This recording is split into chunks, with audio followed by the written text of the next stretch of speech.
bonjour. Bonjour. Vous êtes venu à Bourges dans le cadre du Salon de la Petite Édition. Et d'ailleurs, il va y avoir une lecture tout à l'heure. Est-ce que c'est vous qui allez lire des textes de vos recueils? Je vais lire en arabe. Il y aura quelqu'un qui va les lire en français. Parce que j'aimerais bien que l'audience apprivoise les langues arabes et puis écouter les poèmes dans sa langue natale. Oui, voilà. On est le sens et la musique des mots. Exact, et puis le deux ensemble, et puis je pense que c'est assez agréable. Tout à fait. J'ai omis de vous présenter, pour ceux qui ne vous connaîtraient pas.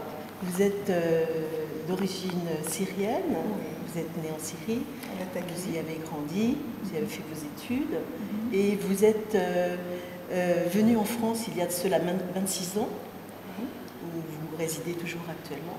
Bien sûr. Vous avez donc écrit un certain nombre de recueils de poésie en langue arabe qui sont énormément traduits dans diverses langues. En 9 langues. Oui. Et je me demandais si un jour vous aimeriez écrire en français. Je commence à écrire en français. D'ailleurs, il y a des fois le poème ou l'idée, elle vous arrive dans une forme ou une autre. Il y a des fois, elle m'arrivait tout le temps avant en langue arabe, parce que c'est la langue que je maîtrise le plus. Je maîtrise les sentiments, je maîtrise les paroles, je maîtrise les grammaires. En français, comme vous voyez, je fais pas mal de fautes, qui me fait un peu par pudeur aussi, à ne pas faire mal à cette langue, à ne pas faire beaucoup de fautes, à ne pas toucher le domaine sacré pour moi, qui c'est le domaine de la poésie. Mais là, je pense que j'ai un peu pris l'audace à m'exprimer en français. Et récemment, j'ai écrit quelques poèmes en français, surtout j'ai écrit maintenant une sorte d'histoire sur les valises.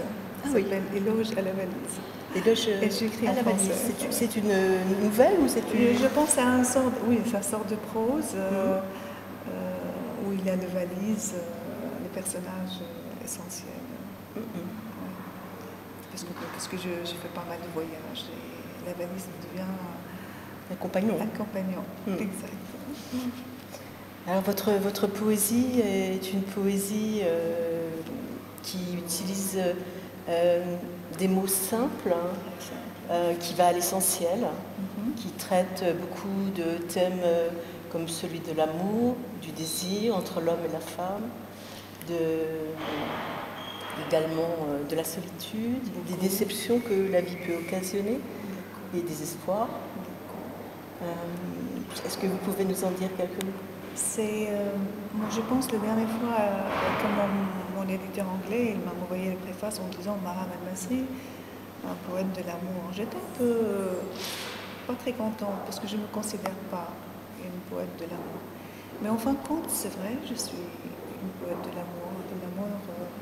l'amour de vie, l'amour de... Surtout, je suis un peu obsédée par les relations ambiguës et complexes entre hommes et femmes, qui je pense, et je pense que vous êtes d'accord avec moi, c'est le base de la vie. De tout, le moment qu'on a cette base bien solide, on peut, comme un arbre, frotter et avoir de feuilles et être faisant la nuit. Et cette relation qui m'intéresse le plus, et chaque fois, je retombe dans le même piège, à comprendre comment et pourquoi. Pourquoi on s'aime, pourquoi on se déteste, pourquoi cette dualité entre les hommes et les femmes, malgré l'apparence de l'amour et du couple, pourquoi il y a cette courant profonde qui submerge de temps en temps, qui fait des tempêtes et des fois des désastres. Très bien. Écoutez, je souhaiterais aussi savoir si vous aviez là d'autres recueils vraiment en voie de parution. Voilà, j'ai eu la chance d'avoir une invitation de la Maison de la Poésie des Rennes. Oui. où j'ai passé 2 mois à écrire. J'ai un petit recueil qui va sortir chez Almada. Votre éditeur, vos 2 éditeurs. Mon deuxième éditeur. Et j'ai un autre livre qui sort aussi bientôt pour la journée des femmes. C'est un portrait de femme, ça s'appelle Les âmes aux pieds nus. Les armes? Les âmes. Ah, les âmes, je Les âmes aux pieds nus.